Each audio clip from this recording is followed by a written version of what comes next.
Je cédais à ces instances malgré les mouvements secrets de mon cœur, qui semblaient de me présager une catastrophe malheureuse. Je sortis dans le dessein de prier 2 ou 3 gardes du corps, avec lesquels l'ESCO m'avait mis en liaison, de se charger du soin d'arrêter GM. Je n'en trouvai qu'un au logis, mais c'était un homme entreprenant qui n'eût pas plutôt su de quoi il était question qu'il m'assura du succès. Il me demanda seulement 10 pistoles pour récompenser 3 soldats aux gardes qu'il prit la résolution d'employer en se mettant à leur tête. Je le priai de ne pas perdre de temps.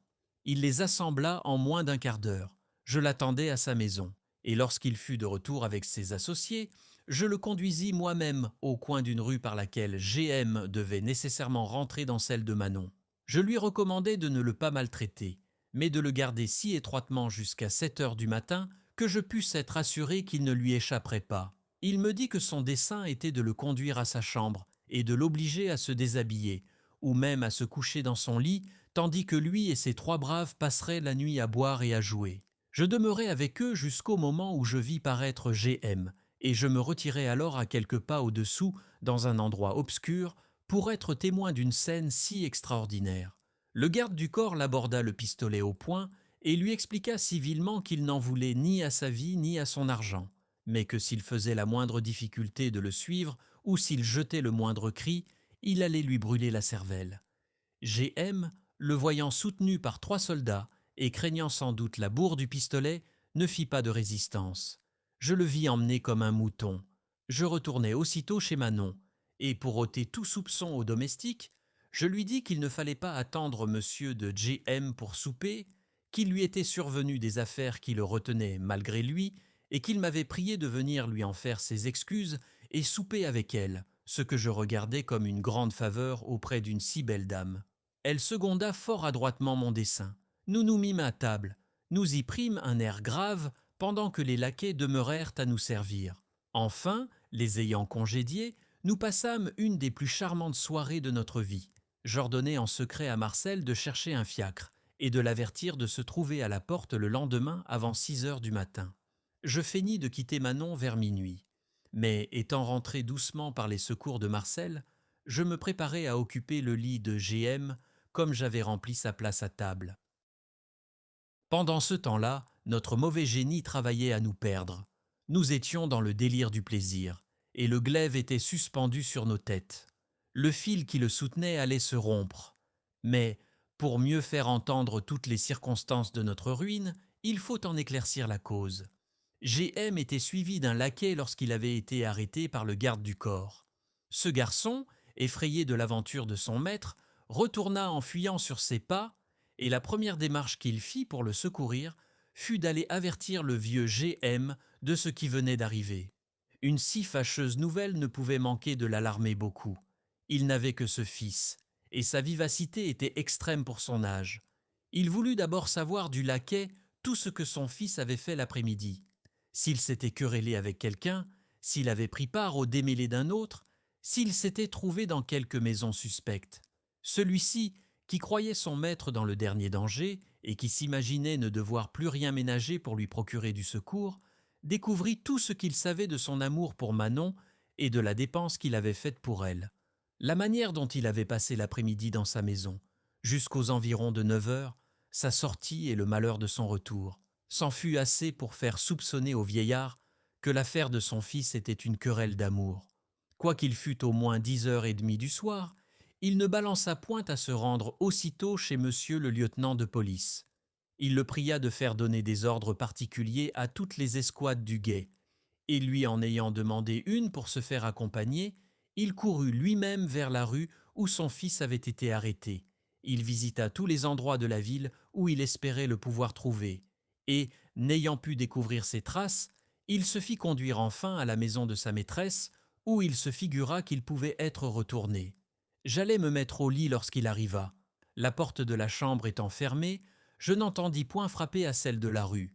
Mais il entra, suivi de 2 archers, et, s'étant informé inutilement de ce qu'était devenu son fils, il lui prit envie de voir sa maîtresse pour tirer d'elle quelque lumière. Il monte à l'appartement, toujours accompagné de ses archers. Nous étions prêts à nous mettre au lit. Il ouvre la porte et nous glace le sang par sa vue. « Ô Dieu, c'est le vieux GM, dis-je à Manon. Je saute sur mon épée. Elle était malheureusement embarrassée dans mon ceinturon. Les archers, qui virent mon mouvement, s'approchèrent aussitôt pour me la saisir. Un homme en chemise et sans résistance. Ils m'ôtèrent tous les moyens de me défendre. GM, quoique troublé par ce spectacle, ne tarda point à me reconnaître. Il remit encore plus aisément Manon. Est-ce une illusion? Nous dit-il gravement. Ne vois-je point le chevalier des Grieux et Manon Lescaut? J'étais si enragé de honte et de douleur que je ne lui fis pas de réponse. Il parut rouler pendant quelque temps diverses pensées dans sa tête, et comme si elles eussent allumé tout d'un coup sa colère, il s'écria en s'adressant à moi. Ah, malheureux, je suis sûr que tu as tué mon fils. Cette injure me piqua vivement. Vieux scélérat, lui répondis-je avec fierté, si j'avais eu à tuer quelqu'un de ta famille, c'est par toi que j'aurais commencé. Tenez-le bien, dit-il aux archers. Il faut qu'il me dise des nouvelles de mon fils. Je le ferai pendre demain s'il ne m'apprend tout à l'heure ce qu'il en a fait. Tu me feras pendre? Repris-je.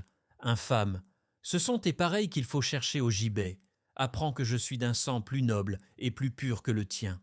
Oui, ajoutai-je, je sais ce qui est arrivé à ton fils. Et si tu m'irrites davantage, je le ferai étrangler avant qu'il soit demain, et je te promets le même sort après lui. Je commis une imprudence en lui confessant que je savais où était son fils. Mais l'excès de ma colère me fit faire cette indiscrétion. Il appela aussitôt 5 ou 6 autres archers qui l'attendaient à la porte, et il leur ordonna de s'assurer de tous les domestiques de la maison. « Ah, monsieur le chevalier, reprit-il d'un ton railleur, vous savez où est mon fils, et vous le ferez étrangler, dites-vous? Comptez que nous y mettrons bon ordre. » Je sentis aussitôt la faute que j'avais commise. Il s'approcha de Manon, qui était assise sur le lit en pleurant. Il lui dit quelques galanteries ironiques sur l'empire qu'elle avait sur le père et sur le fils, et sur le bon usage qu'elle en faisait. Ce vieux monstre d'incontinence voulut prendre quelque familiarité avec elle. « Garde-toi de la toucher !» m'écriai-je. « Il n'y aurait rien de sacré qui te pût sauver de mes mains. » Il sortit en laissant 3 archers dans la chambre, auxquels il ordonna de nous faire prendre promptement nos habits. Je ne sais quels étaient alors ses desseins sur nous. Peut-être eussions-nous obtenu la liberté en lui apprenant où était son fils. Je méditais en m'habillant si ce n'était pas le meilleur parti. Mais s'il était dans cette disposition en quittant notre chambre, elle était bien changée lorsqu'il y revint. Il était allé interroger les domestiques de Manon que les archers avaient arrêtés. Il ne put rien apprendre de ceux qu'elle avait reçus de son fils. Mais, lorsqu'il sut que Marcel nous avait servi auparavant, il résolut de le faire parler en l'intimidant par des menaces. C'était un garçon fidèle, mais simple et grossier. Le souvenir de ce qu'il avait fait à l'hôpital pour délivrer Manon, joint à la terreur que GM lui inspirait, fit tant d'impression sur son esprit faible qu'il s'imagina qu'on allait le conduire à la potence ou sur la roue. Il promit de découvrir tout ce qui était venu à sa connaissance, si l'on voulait lui sauver la vie. GM se persuada là-dessus qu'il y avait quelque chose dans nos affaires de plus sérieux et de plus criminel qu'il n'avait eu lieu jusque-là de se le figurer. Il offrit à Marcel non seulement la vie, mais des récompenses pour sa confession. Ce malheureux lui apprit une partie de notre dessein, sur lequel nous n'avions pas fait difficulté de nous entretenir devant lui, parce qu'il devait y entrer pour quelque chose. Il est vrai qu'il ignorait entièrement les changements que nous y avions faits à Paris, mais il avait été informé, en partant de Chaillot, du plan de l'entreprise et du rôle qu'il y devait jouer. Il lui déclara donc que notre vue était de duper son fils et que Manon devait recevoir ou avait déjà reçu 10 000 francs qui, selon notre projet, ne retourneraient jamais aux héritiers de la maison de GM. Après cette découverte, le vieillard emporté remonta brusquement dans notre chambre. Il passa sans parler dans le cabinet, où il n'eut pas de peine à trouver la somme et les bijoux. Il revint à nous avec un visage enflammé, et, nous montrant ce qui lui plut de nommer notre larcin, il nous accabla de reproches outrageants. Il fit voir de près à Manon le collier de perles et les bracelets. « Les reconnaissez-vous » lui dit-il avec un sourire moqueur. « Ce n'était pas la première fois que vous les eussiez vus. Les mêmes, sur ma foi. Ils étaient de votre goût, ma belle. Je me le persuade aisément. Les pauvres enfants, » ajouta-t-il. « Ils sont bien aimables en effet l'un et l'autre, mais ils sont un peu fripons. » Mon cœur crevait de rage à ce discours insultant. J'aurais donné pour être libre un moment. Juste ciel, que n'aurais-je pas donné? Enfin je me fis violence pour lui dire avec une modération qui n'était qu'un raffinement de fureur. Finissons, monsieur, ces insolentes railleries. De quoi est-il question? Voyons, que prétendez-vous faire de nous? Il est question, monsieur le chevalier, me répondit-il, d'aller de ce pas au Châtelet. Il fera jour demain. Nous verrons plus clair dans nos affaires, et j'espère que vous me ferez la grâce, à la fin, de m'apprendre où est mon fils. Je compris, sans beaucoup de réflexion, que c'était une chose d'une terrible conséquence pour nous d'être une fois renfermés au Châtelet. J'en prévis en tremblant tous les dangers. Malgré toute ma fierté, je reconnus qu'il fallait ployer sous le poids de ma fortune et flatter mon plus cruel ennemi pour en obtenir quelque chose par la soumission. Je le priai d'un ton honnête de m'écouter un moment. « Je me rends justice, monsieur, lui dis-je. Je confesse que la jeunesse m'a fait commettre de grandes fautes et que vous êtes assez blessé pour vous en plaindre. Mais si vous connaissez la force de l'amour, si vous pouvez juger de ce que souffre un pauvre malheureux jeune homme à qui l'on enlève tout ce qu'il aime, vous me trouverez peut-être pardonnable d'avoir cherché le plaisir d'une petite vengeance, ou du moins, vous me croirez assez puni par l'affront que je viens de recevoir. Il n'est besoin ni de prison ni de supplice pour me forcer de vous découvrir où est monsieur votre fils. Il est en sûreté. Mon dessein n'a pas été de lui nuire ni de vous offenser. Je suis prêt à vous nommer le lieu où il passe tranquillement la nuit, si vous me faites la grâce de nous accorder la liberté. » Ce vieux tigre, loin d'être touché de ma prière, me tourna le dos en riant. Il lâcha seulement quelques mots pour me faire comprendre qu'il savait notre dessein jusqu'à l'origine. Pour ce qui regardait son fils, il ajouta brutalement qu'il se trouverait assez, puisque je ne l'avais pas assassiné. « Conduisez-les au petit Châtelet, dit-il aux archers, et prenez garde que le chevalier ne vous échappe. C'est un rusé qui s'est déjà sauvé de Saint-Lazare. » Il sortit et me laissa dans l'état que vous pouvez vous imaginer. « Ô ciel !» m'écriai-je, « je recevrai avec soumission tous les coups qui viennent de ta main. Mais qu'un malheureux coquin ait le pouvoir de me traiter avec cette tyrannie. C'est ce qui me réduit au dernier désespoir. » Les archers nous prièrent de ne pas les faire attendre plus longtemps. Ils avaient un carrosse à la porte. Je tendis la main à Manon pour descendre. « Venez, ma chère reine, lui dis-je. Venez vous soumettre à toute la rigueur de notre sort. Il plaira peut-être au ciel de nous rendre quelques jours plus heureux. » Nous partîmes dans le même carrosse. Elle se mit dans mes bras. Je ne lui avais pas entendu prononcer un mot depuis l'arrivée de J.M. Mais, se trouvant seule alors avec moi, elle me dit 1000 tendresses en se reprochant d'être la cause de mon malheur. Je l'assurai que je ne me plaindrais jamais de mon sort tant qu'elle ne cesserait pas de m'aimer. « Ce n'est pas moi qui suis à plaindre, continuai-je. Quelques mois de prison ne m'effrayent nullement, et je préférerais toujours le Châtelet à Saint-Lazare. Mais c'est pour toi, ma chère âme, que mon cœur s'intéresse. Quel sort pour une créature si charmante! Ciel, comment traitez-vous avec tant de rigueur le plus parfait de vos ouvrages? Pourquoi ne sommes-nous pas nés l'un et l'autre avec des qualités conformes à notre misère?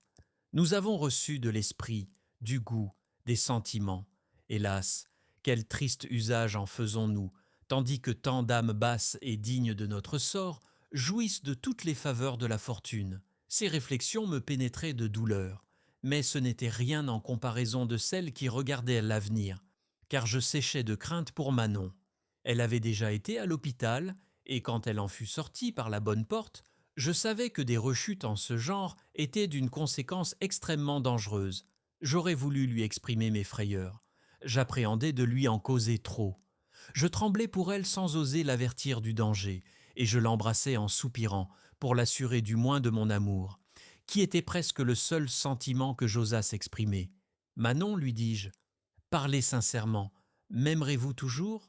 Elle me répondit qu'elle était bien malheureuse que j'en pusse douter. « Eh bien, repris-je, je n'en doute point, et je veux braver tous nos ennemis avec cette assurance. J'emploierai ma famille pour sortir du Châtelet, et tout mon sang ne sera utile à rien, si je ne vous en tire pas aussitôt que je serai libre. » Nous arrivâmes à la prison. On nous mit chacun dans un lieu séparé. Ce coup me fut moins rude, parce que je l'avais prévu. Je recommandai Manon au concierge, en lui apprenant que j'étais un homme de quelque distinction et lui promettant une récompense considérable. J'embrassai ma chère maîtresse avant de la quitter. Je la conjurai de ne pas s'affliger excessivement et de ne rien craindre tant que je serais au monde. Je n'étais pas sans argent, je lui en donnai une partie, et je payai au concierge sur ce qui me restait, 1 mois de grosse pension d'avance pour elle et pour moi. Mon argent eut un fort bon effet. On me mit dans une chambre proprement meublée et l'on m'assura que Manon en avait une pareille. Je m'occupais aussitôt des moyens de hâter ma liberté.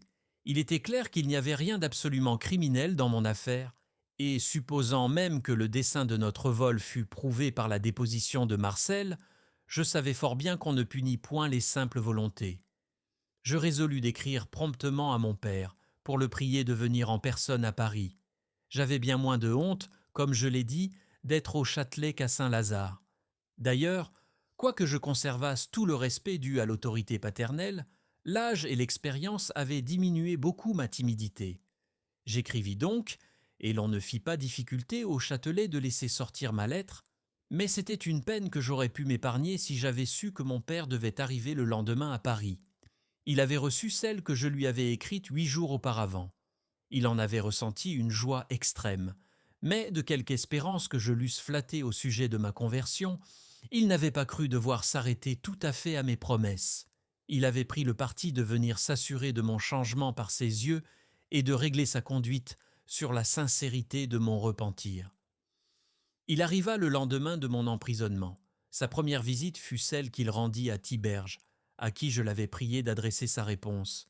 Il ne put savoir de lui ni ma demeure, ni ma condition présente. Il en apprit seulement mes principales aventures depuis que je m'étais échappé de Saint-Sulpice. Thiberge lui parla fort avantageusement des dispositions que je lui avais marquées pour le bien dans notre dernière entrevue. Il ajouta qu'il me croyait entièrement dégagé de Manon, mais qu'il était surpris néanmoins que je ne lui eusse pas donné de mes nouvelles depuis 8 jours. Mon père n'était pas dupe. Il comprit qu'il y avait quelque chose qui échappait à la pénétration de Thiberge dans le silence dont il se plaignait. Et il employa tant de soin pour découvrir mes traces que, 2 jours après son arrivée, il apprit que j'étais au Châtelet. Avant de recevoir sa visite, à laquelle j'étais fort éloigné de m'attendre si tôt, je reçus celle de monsieur le lieutenant général de police, où, pour expliquer les choses par leur nom, je subis l'interrogatoire. Il me fit quelques reproches, mais il n'était ni dur ni désobligeant. Il me dit avec douceur qu'il plaignait ma mauvaise conduite, que j'avais manqué de sagesse en me faisant un ennemi tel que monsieur de G.M., qu'à la vérité il était aisé de remarquer qu'il y avait dans mon affaire plus d'imprudence et de légèreté que de malice, mais que c'était néanmoins la seconde fois que je me trouvais sujet à son tribunal et qu'il avait espéré que je serais devenu plus sage après avoir pris 2 ou 3 mois de leçons à Saint-Lazare. Charmé d'avoir affaire à un juge raisonnable, je m'expliquai avec lui d'une manière si respectueuse et si modérée qu'il parut extrêmement satisfait de mes réponses. Il me dit que je ne devais pas me livrer trop au chagrin et qu'il se sentait disposé à me rendre service en faveur de ma naissance et de ma jeunesse. Je me hasardai à lui recommander Manon et à lui faire l'éloge de sa douceur et de son bon naturel. Il me répondit en riant qu'il ne l'avait point encore vue, mais qu'on la représentait comme une dangereuse personne. Ce mot excita tellement ma tendresse que je lui dis 1000 choses passionnées pour la défense de ma pauvre maîtresse, et je ne pus m'empêcher même de répandre quelques larmes. Il ordonna qu'on me reconduisît à ma chambre. « Amour, amour !» s'écria ce grave magistrat en me voyant sortir. « Ne te réconcilieras-tu jamais avec la sagesse ?» J'étais à m'entretenir tristement de mes idées et à réfléchir sur la conversation que j'avais eue avec monsieur le lieutenant général de police, lorsque j'entendis ouvrir la porte de ma chambre. C'était mon père. Quoique je dusse être préparé à cette vue, puisque je m'y attendais quelques jours plus tard, je ne laissais pas d'en être frappé si vivement que je me serais précipité au fond de la terre si elle s'était entr'ouverte à mes pieds. J'allais l'embrasser avec toutes les marques d'une extrême confusion. Il s'assit sans que ni lui ni moi eussions encore ouvert la bouche. Comme je demeurais debout, les yeux baissés et la tête découverte. « Asseyez-vous, monsieur, » me dit-il gravement. « Asseyez-vous. Grâce au scandale de votre libertinage et de vos friponneries, j'ai découvert le lieu de votre demeure. C'est l'avantage d'un mérite tel que le vôtre de ne pouvoir demeurer caché. Vous allez à la renommée par un chemin infaillible. J'espère que le terme en sera bientôt la grève, et que vous aurez effectivement la gloire d'y être exposé à l'admiration de tout le monde. » Je ne répondis rien. Il continua. « Qu'un père est malheureux lorsqu'après avoir aimé tendrement un fils, et n'avoir rien épargné pour en faire un honnête homme, il n'y trouve à la fin qu'un fripon qui le déshonore. On se console d'un malheur de fortune. Le temps l'efface et le chagrin diminue. Mais quel remède contre un mal qui augmente tous les jours, tel que les désordres d'un fils vicieux qui a perdu tout sentiment d'honneur. Tu ne dis rien, malheureux, ajouta-t-il. Voyez cette modestie contrefaite et cet air de douceur hypocrite. Ne le prendrait-on pas pour le plus honnête homme de sa race ? Quoique je fusse obligé de reconnaître que je méritais une partie de ces outrages, il me parut néanmoins que c'était les porter à l'excès. Je crus qu'il m'était permis d'expliquer naturellement ma pensée. Je vous assure, monsieur, lui dis-je, que la modestie où vous me voyez devant vous n'est nullement affectée. C'est la situation naturelle d'un fils bien né, qui respecte infiniment son père, et surtout un père irrité. Je ne prétends pas non plus passer pour l'homme le plus réglé de notre race. Je me connais digne de vos reproches, mais je vous conjure d'y mettre un peu plus de bonté, et de ne pas me traiter comme le plus infâme de tous les hommes. Je ne mérite pas des noms si durs. C'est l'amour, vous le savez, qui a causé toutes mes fautes. Fatale passion. Hélas, n'en connaissez-vous pas la force? Et se peut-il que votre sang, qui est la source du mien, n'ait jamais ressenti les mêmes ardeurs? L'amour m'a rendu trop tendre, trop passionné, trop fidèle, et peut-être trop complaisant pour les désirs d'une maîtresse toute charmante. Voilà mes crimes. En voyez-vous là quelqu'un qui vous déshonore? Allons, mon père, ajoutai-je tendrement, un peu de pitié pour un fils qui a toujours été plein de respect et d'affection pour vous, qui n'a pas renoncé, comme vous pensez, à l'honneur et au devoir, et qui est 1000 fois plus à plaindre que vous ne sauriez vous l'imaginer. Je laissai tomber quelques larmes en finissant ces paroles. Un cœur de père est le chef-d'œuvre de la nature. Elle y règne, pour ainsi parler, avec complaisance, et elle en règle elle-même tous les ressorts. Le mien, qui était avec cela homme d'esprit et de goût, fut si touché du tour que j'avais donné à mes excuses qu'il ne fut pas le maître de me cacher ce changement. « Viens, mon pauvre chevalier, me dit-il, viens m'embrasser. Tu me fais pitié. » Je l'embrassai. Il me serra d'une manière qui me fit juger de ce qui se passait dans son cœur. « Mais quels moyens prendrons-nous donc, reprit-il, pour te tirer d'ici? Explique-moi toutes tes affaires sans déguisement. » Comme il n'y avait rien, après tout, dans le gros de ma conduite, qui pût me déshonorer absolument, du moins en la mesurant sur celle des jeunes gens d'un certain monde, et qu'une maîtresse ne passe point pour une infamie dans le siècle où nous sommes, non plus qu'un peu d'adresse à s'attirer la fortune du jeu, je fis sincèrement à mon père le détail de la vie que j'avais menée. À chaque faute dont je lui faisais l'aveu, j'avais soin de joindre des exemples célèbres pour en diminuer la honte.